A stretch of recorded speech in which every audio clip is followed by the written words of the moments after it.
झमटिया गंगा धाम जनक के समय से ही प्रसिद्ध है। अच्छा। और यह नारेपुर कहलाया पहले, नारायण का क्षेत्र। अच्छा। और झमटिया ब्रैकेट में आया क्योंकि झमटिया नाम से यह प्रसिद्ध है। झमटिया का मतलब हुआ जंगी ऋषि को जानते होंगे आप लोग। जंगी ऋषि का क्षेत्र, विद्यापति का क्षेत्र, यह सिद्ध स्थल है जहाँ भक्तजन मनोरथ को पूरा करने के लिए आते हैं। और मनोरथ पूरा होता है तो बाल बच्चा का मुंडन भी करवाते हैं। 10-15 लोग आएंगे, झाड़ू लेकर सिर्फ फोटो खिंचाएंगे, उसके बाद चले जाएंगे। एक बैनर लेते हैं, इनसे आरती करवा दे। महंत जी हैं, पंडित जी हैं, इनका काम है पूजा आरती करना। तो पूजा आरती करवा लेते हैं, सब फोटो खिंचवाते हैं, फोटो खिंचवा के चले जाते हैं। कितना साफ है फोटो आप अपना नज़र से देख रहे हैं। कचरों का बाढ़, और ये कचरा कभी खत्म, वर्षों से कचरा जमा होता ही जा रहा है। कभी कुछ गांव के श्रद्धालु थे जैसे राम कुमार जी हो गए, और कुछ अपने खर्चे से कपड़ा उपड़ा को हटवाए, देखो उधर मिट्टी।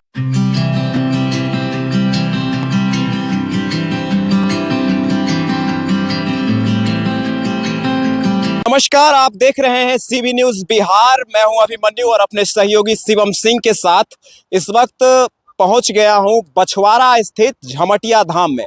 जी हां, ये झमटिया धाम है। मैं बता दूं कि यहां से इस झमटिया धाम से 60 किलोमीटर के सर्किल दायरे में जितने भी गांव हैं, उन तमाम गांवों के श्रद्धालु व्यक्तिगण यहाँ इस घाट पे आके श्रद्धा भक्ति के तौर पे गंगा स्नान करते हैं, पूजा पाठ करते हैं। पूजा पाठ करने के उपरांत यहाँ से गंगा जल बोझ के भी अपने अपने घर ले जाते हैं। मैं बता दूं कि इस घाट की जो स्थिति है, वस्तु स्थिति जो इस घाट की वर्तमान स्थिति जो इस वक्त है, इस स्थिति को मैं आपको दिखाना चाहूँगा। जहाँ एक तरफ भाजपा सरकार नमामि गंगे प्रोजेक्ट के तहत लंबी लंबी बातें कर रही है, और ऐसा मैं ये नहीं कह रहा कि लंबी लंबी बातें हो रही हैं तो कुछ काम भी वैसा हो रहा है, लेकिन गंगा की अविरलता, कब तक गंगा अविरल हो पाएगी? जैसा कि कचरों के अंबार से मैं आपको दिखाना चाहूंगा, ये तमाम कचरे जो हैं गंगा की अविरलता में अवरोध पैदा करने वाले हैं। और अवरोध पैदा करने के साथ साथ ही मैं बता दूं कि इस घाट से करोड़ों का राजस्व यहाँ के नेताओं को प्राप्त होता है। और इन करोड़ों के राजस्व का आखिर क्या होता है, किस तरीके से इसका प्रबंधन होता है, ये मुझे पता नहीं। इस घाट की जो वस्तु स्थिति है, आप देख पा रहे होंगे, तमाम श्रद्धालु यहाँ पे गंगा स्नान कर रहे हैं, और घाट पे तमाम तरीके की कचरों का जो है अंबार लगा हुआ है। ये क्षेत्र जो है, ये क्षेत्र बछवाड़ा विधानसभा क्षेत्र के अंतर्गत आता है। और यहाँ के अभी वर्तमान विधायक सुरेंद्र मेहता हैं। और संसदीय क्षेत्र की बात करूं तो गिरिराज सिंह इस संसदीय क्षेत्र के सांसद हैं। और सांसद रहते हुए क्या कुछ उन लोगों ने किया, ये इस वक्त आपको इस एपिसोड में देखने को मिल रहा है।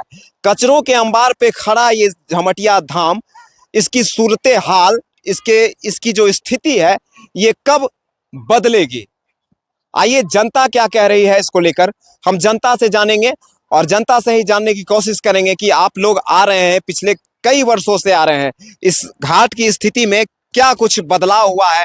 अगर बदलाव नहीं हुआ है तो बदलाव ना होने का कारण क्या है, ये भी आप जरूर बताएं। यहाँ के महंत, यूं कह लीजिए सेवक, इस गंगा घाट के सेवक वैद्यनाथ मिश्रा जी मेरे साथ मौजूद है।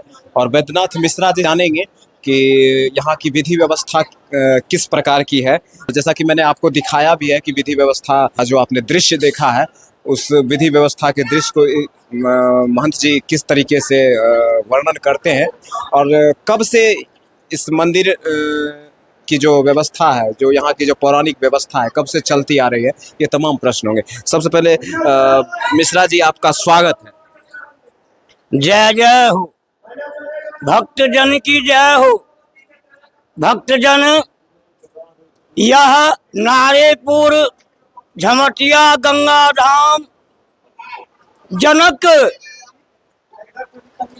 जनक के समय से ही प्रसिद्ध है। अच्छा। और यह नारेपुर कहलाया पहले, नारायण का क्षेत्र। और झमटिया ब्रैकेट में आया क्योंकि झमटिया नाम से यह प्रसिद्ध है। झमटिया का मतलब हुआ, जंगी ऋषि को जानते होंगे आप लोग।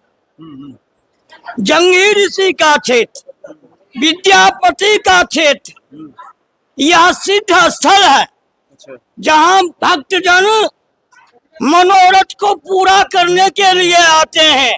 और मनोरथ पूरा होता है तो बाल बच्चा का मुंडन भी करवाते हैं और शादी भी यहाँ होता है। लेकिन कहे आप लोग साफ सुथरा पर बाबाजी लोग का कहना है कि यहाँ यह काम है साहेबों का, बाबाजी लोग का नहीं। तो साहेब लोग नहीं देखते हैं। साहेब लोग का यह निरीक्षण है, वह निरीक्षण करें और राशि वसूली जो करवाते हैं उस पर आकर निरीक्षण करें कि हमारा घाट का क्या स्थिति है। और यह धर्म बनता है, हिंदू धर्म का पहला कर्तव्य है। जहाँ साफ रहेगा वहाँ देवता का वास है। बिल्कुल बिल्कुल, जहाँ स्वच्छता रहेगी वहाँ देवता का वास होगा। बिल्कुल। और जहाँ स्वच्छता नहीं रहेगी तहाँ समझिए कि क्या कहते हैं उसको, धर्म के मुताबिक बोलिए आप, दानव या कहिए उसको प्रेत का वास। तो भक्तजन, बाबाजी लोग तो खुलम खुला बोलेगा नहीं, क्योंकि बोलने के बाद बाबाजी लोग पर भी एक्शन होता है। इधरे हुआ है, इधरे हुआ, बोलने के विषय में मुड़ना पर इधरे हुआ है झंझट। नहीं, आपको बोलना भी नहीं है। और बाबा एक बात बताइए, यहाँ जो श्रद्धालु आते हैं, कितने दूर दूर के श्रद्धालु आते हैं? यहाँ तो आते हैं बम्बई तक। बॉम्बे से? हाँ, सावन में आइए देखिए, बम्बई तक का श्रद्धालु भक्त आते हैं और अपना मनोरथ को पूरा करके जाते हैं। यहाँ वैदिक तांत्रिक मार्ग चल सकता है। यह सिद्धिपीठ है, जानकी का स्थल, संपूर्ण मिथिलांचल सिद्धिपीठ माना गया। कैसे हर प्रांत में, किसी प्रांत में धरती से उत्पत्ति शक्ति का नहीं है, यह मिथिलांचल का ही सौभाग्य है। लेकिन दुर्भाग्य है मिथिलांचल का, सारा चीज रहते हुए में भी मिथिलांचल में ही कचरा भरा हुआ। सारा चीज रहते हुए भी मिथिलांचल में कचरा भरा हुआ है। जैसा कि आपने वैद्यनाथ मिश्रा जी को सुना, मैं सीधे तौर पे कह सकता हूँ कि करोड़ों का राजस्व देने वाला धार्मिक स्थल अपनी उपेक्षा का दंश झेल रहा है। जैसा कि मैंने आपको वीडियो में दिखाया, लोग स्नान, श्रद्धालुगण यहाँ पे स्नान कर रहे हैं, लेकिन कचरों में स्नान किया जा रहा है। और एक यहाँ पे श्रद्धालु हैं, हम इनसे भी जानने की कोशिश करेंगे कि ये जो स्थिति बनी हुई है यहाँ की स्थिति, इसके बारे में इनकी क्या राय है, क्या मतलब? लेकिन स्थिति तो बनी, यहाँ व्यवस्था जुड़ा हुआ है। फिर भी यहाँ जो गंगा सफाई का जो अभियान है मोदी जी चलाए हैं, आते हैं 10-15 लोग आएंगे, झाड़ू लेकर सिर्फ फोटो खिंचाएंगे, उसके बाद चले जाएंगे। एक बैनर लेते हैं, इनसे आरती करवा दे। महंत जी हैं, पंडित जी हैं, इनका काम है पूजा आरती करना, तो पूजा आरती करवा लेते हैं, सब फोटो खिंचवाते हैं, फोटो खिंचवा के चले जाते हैं। कितना साफ है वो तो आप अपना नज़र से देख रहे हैं। कचरों का मार, अब ये कचरा कभी खत्म में, वर्षों से कचरा जमा होता ही जा रहा है। कभी कुछ गांव के श्रद्धालु थे, जैसे राम कुमार जी हो गए, और कुछ अपने खर्चे से कपड़ा उपड़ा को हटवाए। देखो उधर मिट्टी का डंबार लगा हुआ। नहीं, वो अभी भी उनका ट्रांसपोर्ट का बिजनेस है। वो अपने पैसे से पॉपलेट मंगवाए और कचरे को साफ करवाए। सरकारी सुविधा से कुछ नहीं होता है। जैसे हम कुछ ग्रामीण हैं, जैसे मोहन हो गए, मोहन यादव हो गए, राधे जी हो गए, कुछ अपने पैसे से या कुछ इधर उधर से करवा कर साफ करवाते हैं, बस वही एक श्रद्धा बचा हुआ, नहीं तो यहाँ कोई बात नहीं है साफ सफाई। मतलब जो शासन प्रशासन है उसका कोई भी ध्यान नहीं शासन है। प्रशासन आती है, घूम के जाती है, अब इसमें इससे ज़्यादा क्या कहें। बट यहाँ जो है सफाई नाम का चीज़ नहीं, वो तो आप नज़र से देख रहे हैं, और आपके वीडियो में चला ही गया होगा, जहाँ से आप वीडियो बनाए तो खुद देख रहे हैं कि कितना साफ सफाई है। गंगा में घुसने के बाद नीचे पैर लगता है तो श्रद्धालु लोग उछल जाते हैं, नीचे पैर में क्या पड़ा, कितना सफाई तो ये समझ लीजिए, इससे ज़्यादा क्या पड़ा। जैसा कि आप तमाम सज्जनों को सुना, ये कहाँ से आए हैं? मेरा घर सिमरिया हुआ, हम यहीं रहते हैं सिमरिया से। तो तमाम लोगों को आपने सुना, लोगों की भी राय जो है वो जो मैंने बताया वही राय यहाँ पे, वस्तु स्थिति जो मैंने प्रत्यक्ष रूप से यहाँ पे देखा है वो स्थिति भी मैंने आपको दिखाया है। अब तक के लिए बस इतना ही। अपने सहयोगी शिवम सिंह के साथ अभिमन्यु ठाकुर, CB न्यूज़ बिहार, सिमरिया।